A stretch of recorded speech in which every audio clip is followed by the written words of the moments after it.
Hi guys, you're welcome to the Junction Podcast, and I'm your host, the blackest girl in your neighborhood, Black Pcar, and it's about to get really exciting here in the studio because of the guest that I have today. So I'll just let him introduce himself so we could take it bit by bit from there. Good day, sir. Good day, please. How are you? I'm very well, thank you. How My do name you is feel? Jude. I'm fine. My name is Jude Elile. A pure and industrial chemistry graduate who loves agriculture better than any other thing. I'm in the agri space to create an impression. Specifically, we are into rice production and processing. And we're also building a technology called the FarmGate Access app to reduce the frictions we have in that subsector or the value chain. Okay, permit me to take you back a bit. Awesome. You studied Pure and industrial chemistry. pure and industrial chemistry, and I know that has nothing to do with rice. Okay. You want me to? Yeah, why? How did you get into rice business? Okay, generally, do you know that Nigerians eat 7.1 million metric tons of rice I'm one of them. in 1 year? Unfortunately, the best we've produced in a year locally is 3.9 million metric tons, leaving us a deficit of about 3 million metric tons. Okay, Now, let me bring it home okay. a little bit. That means we're going to have a lot of smuggling, we're going to have a lot of foreign importations, and what you're importing, you really are not certain of it. The second thing is that the rice you eat actually is what we call polished rice. All the bran layers, the germ layers have been eroded. Excuse me, do we leave such to chance? No, somebody had to be deliberate about it. Yeah, So, yeah, I'm just one of them. okay. So you said something about polished rice. Yeah. If you look at the rice structure, just like every other grain, we Okay. really are not into rice alone. Our major work is to provide a solution that will help make production within the grain subsector easy, attractive, and effective for the younger generations.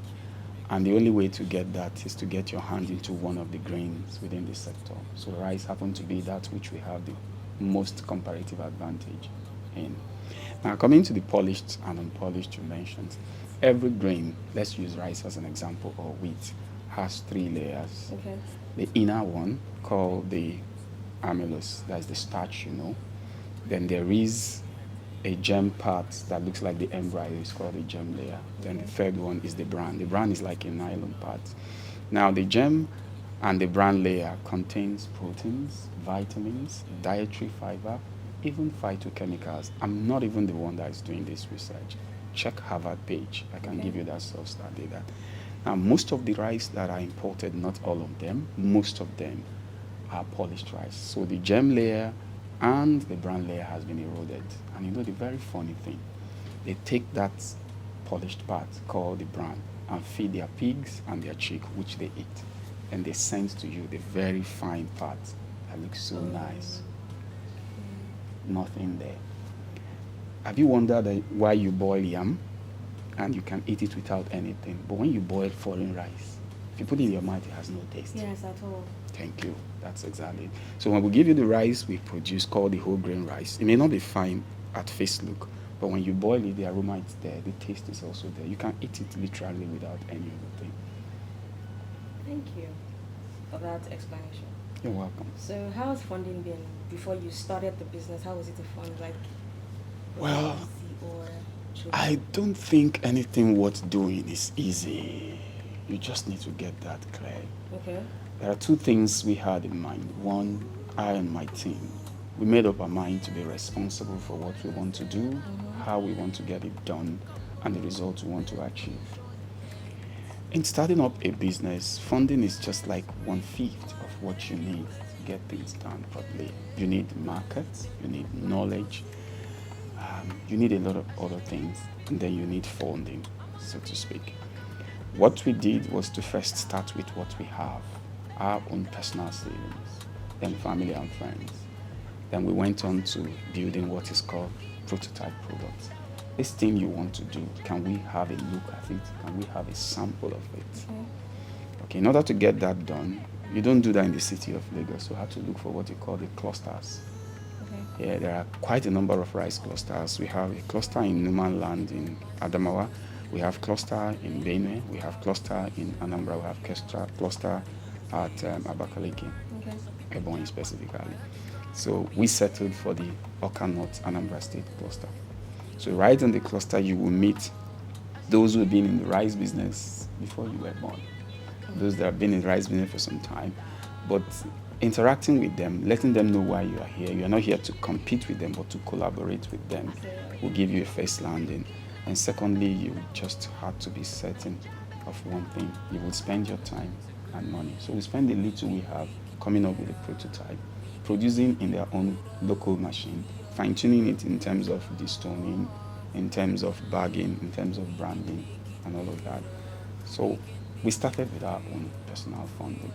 So while we got the prototype right and we started sourcing for funds, unfortunately, in this part of the world, the kind of fund that is available to start up may be minimal, or even if it's not, it's going to choke you.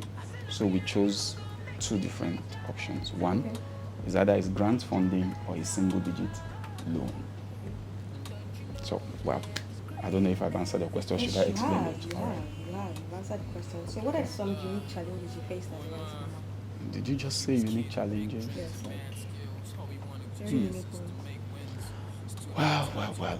First, in the course of trying to come up with a prototype product in the community where we operate,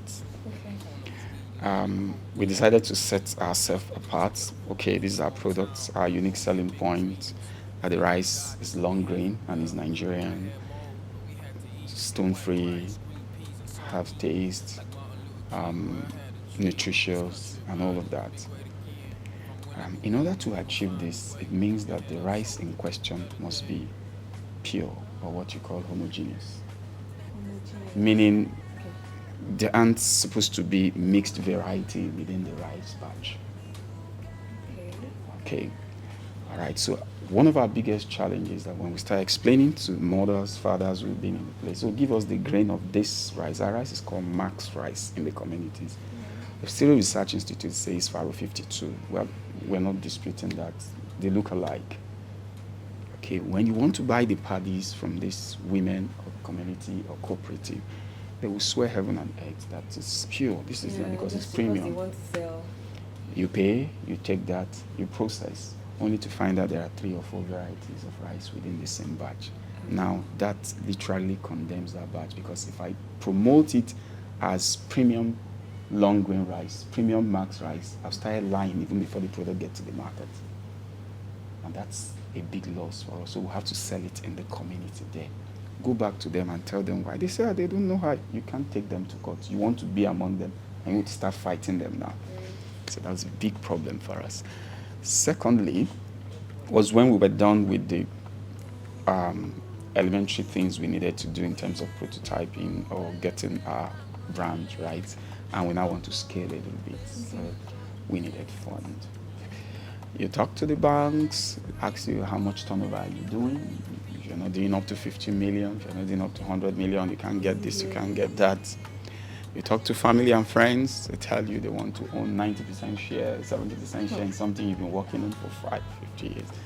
So what do? I think we just decided to go the old school way. We sell, we go back, we buy, we produce, we sell, we go back. But that wasn't sufficient. So I resorted to the ultimate thing I've always known how to do, grant sourcing, competing for grant. Well, it took about 2-3 years, but ultimately I got the World Bank grant that helped me kickstart the product properly in 2019. You've described a lot of difficulties in rice producing. So how have you stayed strong and positive in all of this? Wow, that's a question I wasn't expecting to come, but thank you anyway. You're welcome. Well, how have I stayed strong? First and first, I had a destination.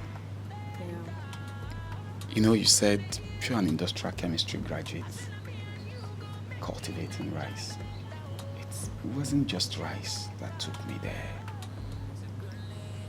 I'm going to do a little explanation in a minute, and then I'm going to answer why I've stayed strong. In fact, just to answer the question first, it's about vision and mission. Okay. I wanted to accomplish ease of doing business within the grain value chain, starting with rice. And in order to accomplish that, I need to digitize some very gray areas within this sector. There are 4 areas that makes grain production very complex.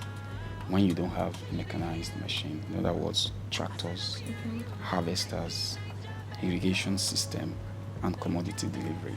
These 4 areas within the value chain, they are pain that you can't imagine. Let me give you a little glimpse of it, into that. In December, just December the past, we have 6 acres of long grain rice to harvest. And a tractor was supposed to charge us, a huge tractor, 550,000 naira to do that harvest. Well, it's not funny, I had to pay the money. However, just about a day or 2 before our turn, it's turn by turn actually, the owner called and said the tractor should go to his own farm, his rice is ready, harvest his, that will take a week, and when it's done, he should go and harvest his friend's own before coming to client's place. Now we resorted to the old method, having cooperative members within the environment to do that. Do you know that the harvest that was supposed to last just a day and a half took 3.5 weeks? That 3.5 weeks, with about 20 men, women inclusive, you feed them, they do cutting, you pay, they do gathering, you pay, they do threshing, you pay, they do winnowing, that's blowing the rice to get the fibers out of it, you pay, then they do bagging and stuffing, you pay.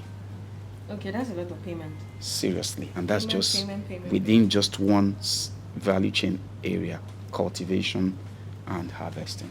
We've not even gone to processing, not gone to anything. Now, this is what these farmers have been going through. Okay, I forgot to tell you that KPMG did a particular research work called the Rice Industry Review in 2019, and they identified that there are 1,430,000 value chain actors within the rice subsector. The actors are both the aggregators, the planters, the input suppliers, the processors, the dealers, those who actually even do the delivery. Now, these people, we've interacted with them in 4 regions and realized that the same problem we identified, they are facing it. And they tell you that that's the reason they can't do more than 1 acre. They can't do more than 3 acres. And they only do that once in a year. If we continue this way, it means that these 3 million metric tons we're talking about as deficit in the country, it ain't going to stop. Smuggling will continue. Foreign rice that we don't know their sources will continue. Somebody needs to be deliberate about solving that. So I'm just one of them. I've noticed that the youths are not really big on agriculture. They would rather go for tech and any other thing that's bringing in money. But recently, there's a rumor that says that agriculture is the new oil money. What do you have to say about that? First thing first, you need to change the narrative. It's not agriculture anymore, it's agribusiness. Agribusiness. Noted. Now let me expatiate on that in order to answer your question. Okay. Sincerely speaking, 50% of what you need to do in agri today in order to make it agribusiness is tech-driven. Okay, let's explain it this way. Let me take the conventional value chain for rice. Okay. Start from input supply, cultivation, aggregation. Anyone you don't understand, you can let me know. Aggregation, then processing, milling, then delivery, and then dealers, and then finally packaging and all of that, then to end users. Now, for one sub area within the value chain, let's just say packaging, weighing and packaging, do you know that there are about 5 different things you need to do there? Maybe that would be a bit easier. You weigh the product, you fill the product, you seal the product, you label the product, then you pack the product. So that's what they're running. Now I'm coming. Now, these 5 things you see, if you're able to come up with one thing, in fact, they already came up with one thing. It's called auto packaging machine. One machine, not complicated, not going to cost you all your fortune, can do all of that. And somebody think it through and made it possible. Okay, another area, AI involved now in agriculture. For the young ones, I'm saying this. As we speak, we're working on a technology called FarmGate Access app. And in order to get that app ready, one of its deliverables is the eco-irrigation system. Eco-irrigation means it's an irrigation system that is powered by renewable energy, solar specifically. Now, I have 50 acres of farmland and I have one farmhouse fully powered by solar. For you to use the eco-irrigation effectively, you will need a system and a hardware, or what you call software and hardware. Yeah, definitely. By the time you've wired the system within the farm, the pumping system is powered by solar.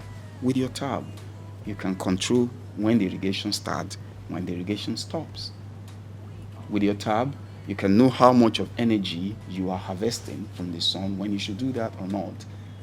So any youth who is saying, oh, agric is old school and all of that, you just need to be informed.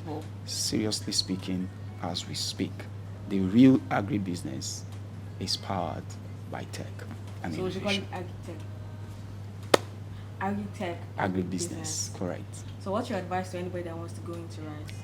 Sincerely speaking, it's a welcome development. I just want to make sure that whoever is coming does not come just because you want to produce rice and sell rice. You want to make money. Money would naturally gravitate in the direction of value creation. Yeah. Okay. That shouldn't be your headache. Sincerely speaking, in order to get here, I had to waive a lot of things. Because value created, once you create value, there are those who are willing to pay for it. So if you want to go into rice, the rice is fine on itself, but what problem, what value add do you want to contribute? In which of the value chains do you want to play? If it's on the input side, that's all the inputs. You can just focus on seed production. In fact, as I speak, I will have to pay Siri Research Institute to give me a pure seed. Siri Research Institute to give me a pure seed, so I don't face the same problem the villagers have put me through that I mentioned. Okay. Yeah, true. So you see that? Yes. Now you just need 1 acre of land to focus on pure breed or pure seedlings production, and we'll buy that. And that costs almost 4 times the price of the rice itself. So if you have a child now that walks up to you and says, Daddy, I want to, when I grow up, I'd like to be a farmer, you're very okay with that? Awesome. I'm not sure my father would have been okay with that. Awesome. He would have looked at me like... Awesome. If we have all the time, you can even be a real estate person and be a farmer. Should I tell you how? There's something called farmstead, the house that the farmers stay in. When you're listening. Yes, it's called farmstead, the house that the farmers stay in. Just a couple of months ago, I was in Ibru in Numan Kingdom, Adamawa State, where we did our farm work. I was with a young guy and the farm there. Maybe later he will give you some of the pictures you see live where we're seated. We just had a tree, a small tree. Under that tree, the guy came with his wife to eat. His helpers came there, they ate. They want to drink, they'll come back. One small tree around, or should only within an environment spanning up to 10 hectares. And I asked the guy, just the way you were talking to me, I said, what are the problems you face that if solved, you will do better in what you're doing? He mentioned 2 things. He pointed at the pumping machine that he's spending 16,000 naira every 2 days to fuel. 1. Then secondly, he looked up. He said, this sun that is hitting his head. Now, if you come up with, we are coming up with that already. Yeah, okay. It's called the Eco Farmstead. The farmstead, it could be a small cubicle, just divide this place into 2, 3 solar panels at the top and thereabouts. So he can rest his head there, charge his phone there, and at the same time generate a little bit of energy he's going to use to irrigate his farm. You will make it greatly. Will you have called yourself a farmer then? Or a tech farmer? All right. So it's fine to say agriculture is the future. Actually, it's an understatement. It's more than the future. It's the real deal. Okay, so why should we buy your rice? Oh, so why should you buy the Primax rice, our rice? 3 reasons. Okay. First, our rice is whole grain, meaning the bran layer and the germ layers are part of the rice in a whole, which means you have real value for your money. Secondly, if you are concerned about eating healthy, then you should go for rice that contains the bran layer and the germ layer, and Primax is one of them. That's two. Then thirdly, there's something called source. Yeah. Origin. Let me use another word. Okay. That's where You eat so much of rice, but have you cared to know where this rice was produced and how it was Thank you for produced? talking to me. Yeah. Because I love rice. So definitely, you might wake up one day. Primax, a woman said, give us the address to your processing base. We want to come. We just wired it, and we thought it was a joke. She landed. So we took her around one rice farm, one meal, until she got tired.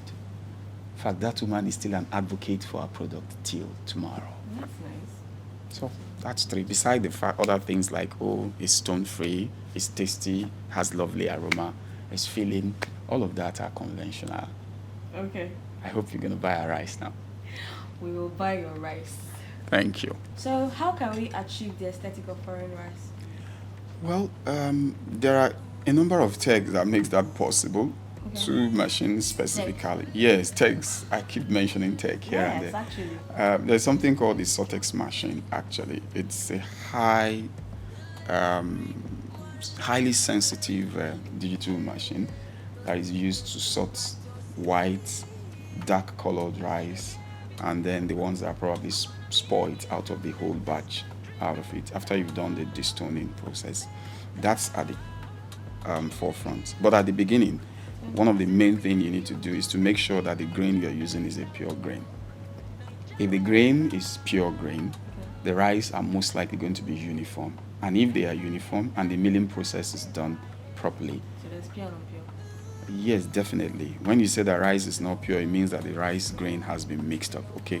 I've not mentioned any rice variety for you. There's Faro 44, there's Faro 52, there is Nerika, there is what you popularly know as Ofada.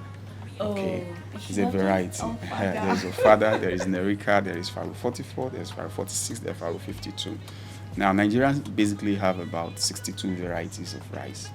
We had to run long and extensive research to identify one very long one that is the best and a short grain that is the best. The long one called the Faro 52 and the short one Faro 44. Now, when you mill these rice, if you polish them, they definitely will look like the foreign rice.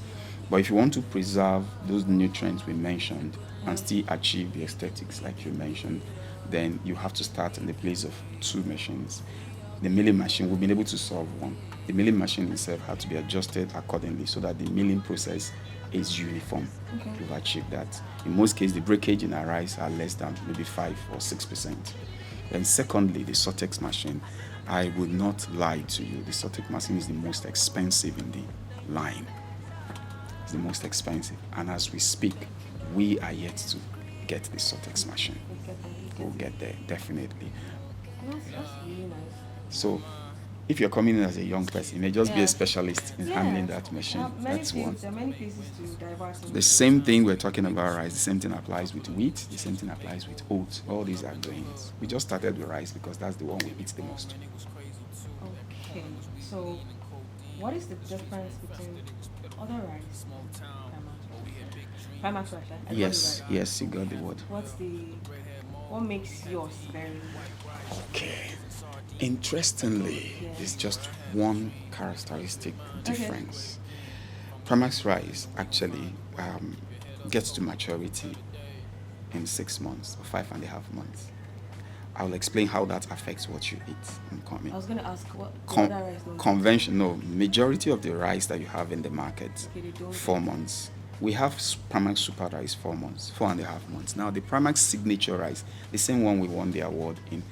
Now, at the old times, rice maturity period is 6 months and thereabout. Technology or innovation has made some genetic changes. We're able to get rice 3 months, 3.5 months. But I'm not a scientist here, so I need to be careful about saying it's good or it's not good. But there's something that will tell you what the answer is. If you boil your rice now, this morning, and you left, came to work, and you return in the evening and become soggy and smelling, then just know that that rice has problem. But when you boil Primax rice now, come back in the evening, you will have to eat the rice again. Tomorrow morning, you do the same thing. So, peradventure is the longer time before maturity that retains the real quality that rice is supposed to have. You answer that. But we have identified that giving our populace the rice that gets to the full maturity period before they eat it plays a lot of role in terms of their health. So if I understand you perfectly well, it's okay. My mom used to say that Yeah. mango season Okay. mango season is that's when the real mango comes out. But if it comes before the mango season, that means they boiled it. Thank you. And Thank you. when you bite it, you know it. That's the arrived. wisdom. That's the wisdom. Awesome. The same thing applies with cashew.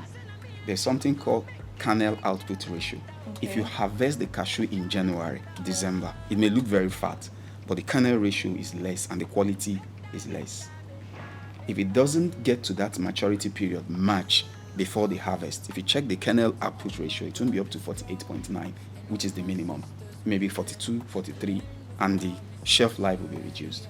So when we give you rice, Primax rice, we give you rice that got to the actual maturity period. So the life cycle of that rice, or what you call the shelf life of that rice, will be maximized. And the health benefits you're supposed to derive from the same rice will be maximized as well. Wow. Wow. So you guys should get Primax rice. Thank you. I'll appreciate It that. stay till We maturity. call it the longest stay after cook quality. You heard that. Longest stay after cook quality, yeah. Okay, some years back, the Nigerian government stopped importation of rice because they wanted Nigerian rice farmers to Meet all the local produce production, the more demand. rice. Okay. We are supposed to be our own. Instead of importing, we should do our own rice. How has that been so far? Okay, yeah, you're not far from me. That was true. Oh, that's true. Yeah. Basically, we consume about 7 million metric tons of rice annually. Yeah. Locally, according to KPMG PwC's research in 2019 or thereabout, local production is about 4 million metric tons. Our deficit then was like 3 million. Lately, it has reduced. How has it gone so far, you ask? Yeah. The truth That's is, in progress. with the price of rice rising Yes. now, a lot of producers have stepped in to produce, and I believe that gap will be closed. However, if you ask me, Yeah. how has it been with us at Primax and some of our subsidiaries? What we do to increase our production is to adopt two schemes, our grower scheme and the optical agreement system. It's because of the grower scheme that we focused on cluster regions. Cluster regions are where you can drive from here now, Lekki 1, till you get to Ibejuleki, all rice. As massive and even much more than that. The soil is good. Everyone there does rice. So the Numan Kingdom has theirs. The Oka North, where we have our mill, also have the same thing. So what we did was to adopt nucleus farms. Nucleus farm in the sense that we provide the seedling and these farmers cultivate for us at maybe 5 hectares here, 5 hectares here, 5 hectares there. So we'll be achieving two things. We're achieving increase in production and also achieving the pure grain that we talked about because we want to stand out. So for us, there's been an increase from just about 3 acres, 4 acres nucleus farm to about 20 acres of nucleus farm. And this time we're moving much higher. We are not the only one. Yeah. There are a number of people that are adopting the same principle. So in general, I would say yes, we've closed the gap a bit. I don't think our deficit now is up to So 2.5 million. what they did was actually What the government did is a nice one because the farmers adopted it. But I think they did something good in that So instance. I know there might be lots of problems that rice farmers face, but what is the one problem you think they face, and what do you think might be the solution to that problem? The biggest problem that the farmers face. Wow, is a big one. Land, availability of arable land to cultivate. Now, a lot of farmers are going to challenge that in the sense that, God, Nigeria is very arable now. It is one thing for you to have 10 hectares that is, what's your name? Peace. The name on that 10 hectares is Peace, 10 years. It's another thing for you to have 10 hectares and the name on it is Peace, one farming season. Now let me explain. The time and energy you require to prepare farmland before you start getting maximal output out of it, maybe a year, 2 years, or 3. So if you go to a farmland and you work there and you don't have access to it next year and you go somewhere else, you're just going round and round the circle. Yeah. So let's stop saying we've allocated 10 million hectares of land to farmers. Allocate it to these farmers, give them durations, minimum 10 years. Then other supports can start coming. There are other challenges, but you ask for the one. From what we have found out in the farms, that's and big. Without land, there is no farming actually. There's none. So how do you handle logistics in the rice value chain? Because when you were talking, I heard Oka, I heard Maduguri, I heard Adamawa. Yeah. You said things about those states. States How do you manage handling the logistics. especially here in Lagos? Sincerely speaking, before I answer that question, I want to just look across to all the young people, vibrant, educated ones who are listening to me. Please, if you want a business that's going to be very sustainable for you in the agribusiness space or agri space, please, logistic is one of it, especially logistic that is traceable. Now, to answer your question, clearly, it's a big challenge. It's a big challenge. But what's an entrepreneur if you're not there to solve problems or challenges? For us, what we've done is to partner with some commodity transporters that have tested the fact that we've come to stay over time. The ones that run from Anambra to Lagos. Then we have those that run from Adamawa to Onitsha, passing through the Oka axis also. And some also that run from Benue via the confluence region to Onitsha. Onitsha is a hub, and before you get to Onitsha, you have to pass through Oka, and we're just by the roadside behind the university in Oka. So relating with these commodity transporters over time, patronizing them, we had something in mind. We want to build collaborative efforts with them. So over time, we've had 2-3 of them who understands that, okay, these people are here to stay. Even if I give them a 50% discount, they will call me again, and we'll make sure we call them again.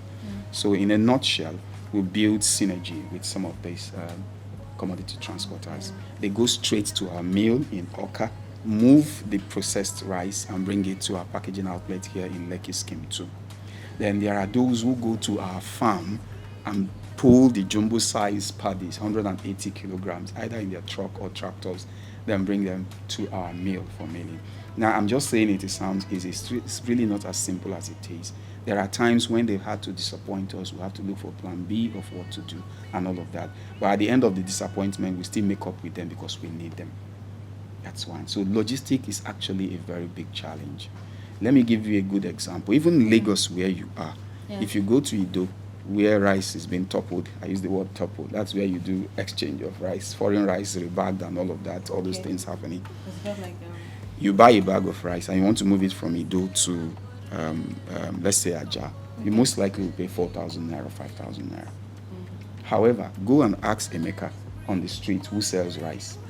He will not answer you. But when he knows you are there for good, it took about 2 years for one called Ifeanyi along my axis to give me the secret. While I pay 3,000 naira for a bag from Ido to my place, Ifeanyi pays 400 naira. So how is he achieving that? Seriously, how is he achieving that? Awesome. I just hope he's not listening to me, so I've divulged his secret. The point is there's something called cluster, that same word, cluster delivery or aggregating delivery. Now, they've known themselves over time.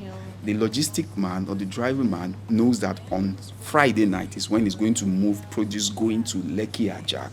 All the guys at the Lekki Aja buys theirs and cluster it together at one point.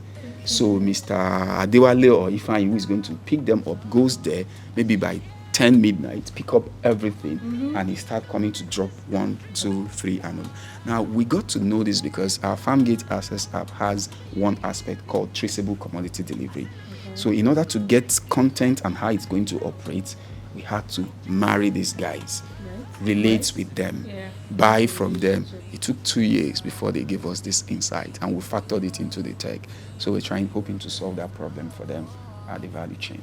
Thank you so much, Mr. Jude, for your time. It's my It was pleasure. Thank you really too, peace. Worth it. It was worth it. I learned a lot. I appreciate that. One last question though. If you didn't do rice, what would you have done?